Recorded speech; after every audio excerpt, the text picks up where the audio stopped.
Tell us a bit about the Donbas region. Why is it so important for the Ukrainians, and why does Vladimir Putin want it so much? The importance of the Donbas as a region is that it's industrial. It has a lot of coal mines in it. It was the heart of Ukraine's defense manufacturing sector during the old Soviet years. There is still quite a lot of manufacturing in the Donbas. These are sort of heavy industrial towns and cities by and large. And there's a big belt of rare earth minerals. And of course, you know that everyone's talking about rare earths these days.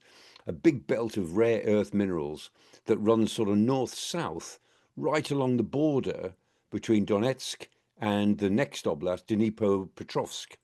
And that's an area which at present is under Ukrainian control.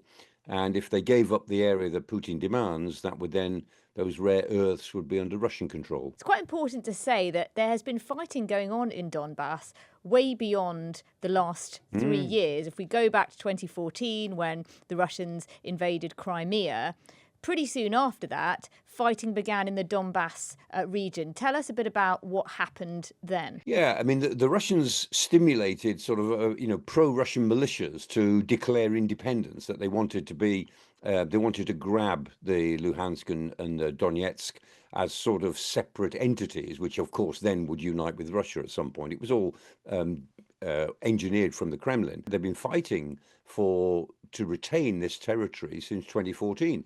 And I mean, at the beginning of this round of the war, 2022, when the full-scale invasion was launched, the pro-Russian militias held about 30% of the Donbas, about 30% of Luhansk, about 30% of Donetsk.